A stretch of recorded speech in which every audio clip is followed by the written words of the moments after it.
इन 10 तरीकों से करें अपने अवचेतन मन का उपयोग, आप जीवन भर खुश रहेंगे। लेखक हमें बताते हैं कि हमारे सभी अनुभव, घटनाएं और परिस्थितियां अवचेतन मन की प्रतिक्रियाओं के कारण ही हमारे सामने आती है। हम जिस चीज पर विश्वास करते हैं, चाहे वह सही हो या गलत, वह धीरे धीरे सच हो जाती है। अवचेतन मन की शक्ति का ज्ञान न होने के कारण हम यह नहीं जान पाते हैं कि सच क्या है, और हम अफवाहों और अंधविश्वासों में फंस जाते हैं। लेखक बताते हैं कि अधिकतर लोग अपनी अभिव्यक्ति या विचारों पर ध्यान न देने के कारण जीवन भर दुख झेलते हैं।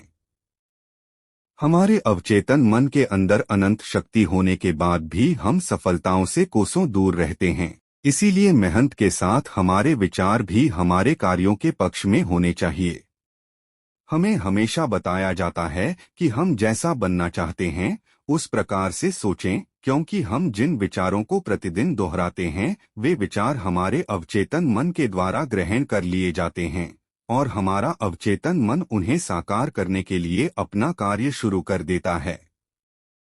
नकारात्मक विचारों से दूरी बनाना या अपनी प्रतिक्रियाओं को बदलना और सकारात्मक विचारों के लिए रास्ता खुला रखना आवश्यक है, ताकि अवचेतन मन को हम अपने विचारों से पोषित कर सकें, ना कि दूसरों के।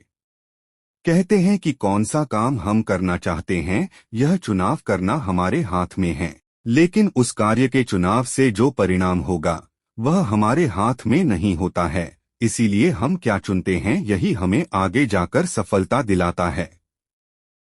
अधिकतर लोग अपने विचारों की अभिव्यक्ति पर ध्यान न देने के कारण किसी भी प्रकार के विचारों और कार्यों को चुन लेते हैं, और अवचेतन मन इन विचारों और कार्यों पर कार्य करता रहता है। जब समय बीतने पर उन कार्यों और विचारों का परिणाम उनके सोचे गए परिणाम के विपरीत होता है, तब वे उन चुनावों की जिम्मेदारी स्वयं लेने के बजाय अपने भाग्य और दूसरों को दोष देते हैं, और ऐसी मानसिकता हमें कभी सफलता नहीं दिला सकती। यह चुनाव की शक्ति को न जानने का एक परिणाम है। अवचेतन मन की शक्ति का बेहतर उपयोग करने के लिए चुनाव की शक्ति आवश्यक है।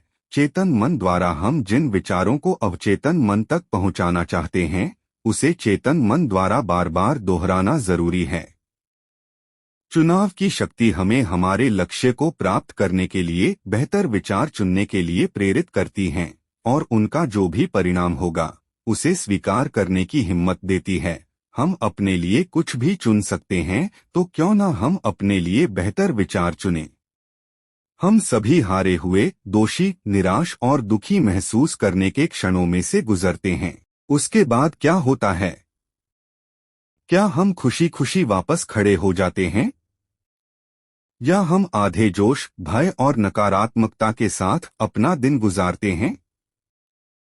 अब यह सुनकर क्या हो रहा है? यदि हम यह समझ जाएं, तो हम संभवतः अपने शेष जीवन को बदल सकते हैं।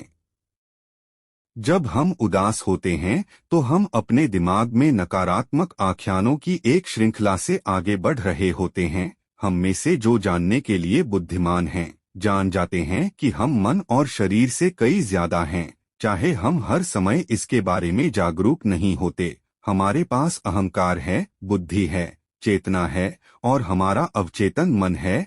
हम कई हिस्सों का जोड़ हैं।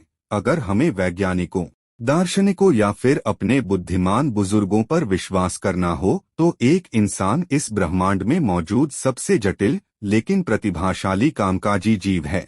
अब यह हम पर बहुत अधिक दबाव है। अपने आप को केवल साधारण लोग समझना आसान है। यहाँ कुछ चीजें हैं जो हमें सीखने को मिलती हैं। मैं कौन हूँ? हमारा एक अवचेतन पहलू भी है। अवचेतन मन एक बहुत शक्तिशाली उपकरण है जो हमारे आसपास और हम पर होने वाली हर चीज को अवशोषित कर लेता है। हम हमारे चित्त पर छापों के भंडार हैं। एक आंतरिक संवाद है जो हमारे अंदर चल रहा है, लगभग एक अच्छे व्यक्ति की तरह और एक अच्छे व्यक्ति की तरह नहीं। लेकिन क्या होता है जब आंतरिक संवाद केवल नकारात्मकता और निराशा के इर्द गिर्द घूमता है? हम सोचते हैं कि यह दूर जा रही है, जब वास्तव में नकारात्मकता अंदर जमा हो रही है। कहाँ? हर जगह, लेकिन विशेष रूप से अवचेतन मन में। हम वह बन जाते हैं जो हम मानते हैं। जब विचार नकारात्मक हो जाते हैं, तब जीवन भी नकारात्मक हो जाता है। हम वही बनाते हैं जो हम सोचते हैं। हम गुस्से के बारे में सोचते हैं और हम अपने चारों ओर गुस्से की स्थितियां पैदा कर लेते हैं। हम सोचते हैं असफलता, हमें वह मिल जाती है। आपको समझ आया ना? ठीक है, तो हम अब यह जानते हैं कि हमारा अवचेतन मन हमारे साथ हर दिन हर पल रह रहा है। हम संवाद को कैसे बदल सकते हैं और अपने अवचेतन मन को खुशी एवं सफलता के लिए कैसे प्रोग्राम कर सकते हैं? हम अपने अवचेतन मन की देखभाल कैसे करें? हम अवचेतन मन की शक्ति का उपयोग कैसे कर सकते हैं? उस नकारात्मक विचार को पूरा करने की जहमत मत उठाएं, बस इसे वहीं रोक दें और इसे एक सुखद सकारात्मक सोच में बदल दें। हाँ, मुझे पता है कि यह मुश्किल है, लेकिन आप अभ्यास और धैर्य के साथ इसे कर सकते हैं। प्राचीन भारत में यह माना जाता था कि हर जगह फरिश्ते बस लोगों की इच्छाएं पूरी करने की प्रतीक्षा कर रहे हैं।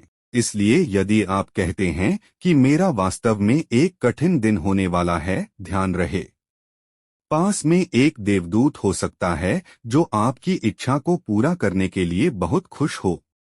केवल सकारात्मक और अच्छा सोचें। कभी कभी यह संभव नहीं होता, तब केवल विश्राम करें। यदि नकारात्मक विचार आएं तो उन्हें आने दें, अपने आप को ढक लें और ध्यान के माध्यम से सकारात्मकता का उत्सर्जन करें। एक उदार व ऊंची शक्ति में विश्वास करें या अपने आप में विश्वास करें।